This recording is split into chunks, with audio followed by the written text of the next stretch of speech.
My name is David Reville, and I want to welcome you to Mad People's History.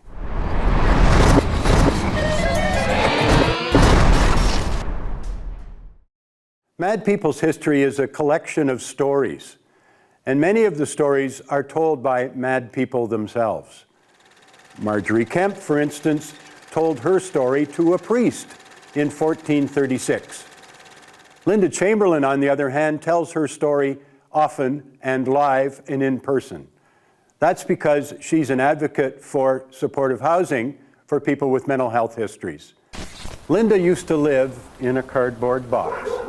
She says a one-bedroom apartment is a whole lot better. In 2006, my wife and I spent a few days in Paris. We'd been there before, so we didn't need to go and see the Arc de Triomphe, the Eiffel Tower, or Notre Dame. Instead, I wanted to go and see La Salpêtrière. It's an asylum that was built in the 17th century.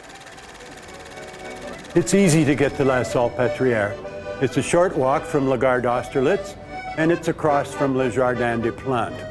It's on the Boulevard de l'Hôpital. On the grounds, you're going to come across a big plaque, and on the plaque is a painting of Charcot giving one of his famous lectures. If you look at the plaque, you'll see that there are about 20 serious-looking men paying close attention to the master. And as I look at the painting, the person I want to know about, of course, is not J.M. Charcot, it's Blanche. Blanche is the prop that Charcot is using in his lecture. She's a young woman who's said to have hysteria. She has her head thrown back. She's being supported from behind. There's a nurse standing by.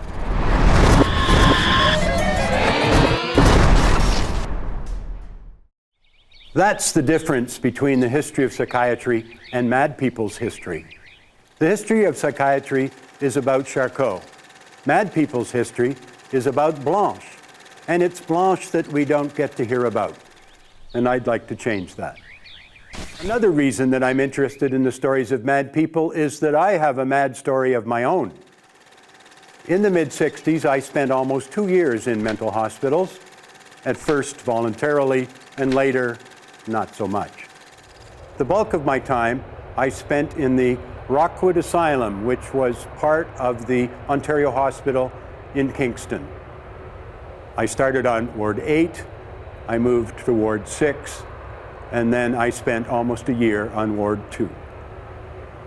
While I was in the hospital, I had plenty of time to think. And one of the things I thought was that madness is different if you're a woman. And another thing that I thought is madness is different if you're gay.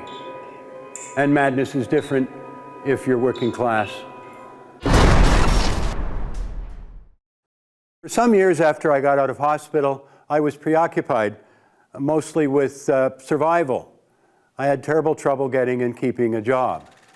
But in the early 70s, I was introduced to Don Weitz, and it turned out that he too had been politicized by his experience in a mental hospital. And together, we decided we wanted to work for change. And what we did about that, and others, forms the bulk of this course.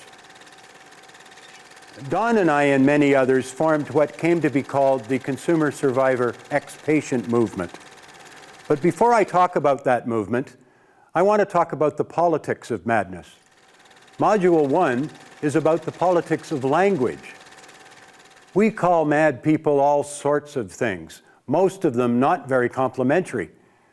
But how do mad people describe themselves? Do they accept labels people put on them? Or do they self-label? And if they do, why is it that some people choose one label and others another?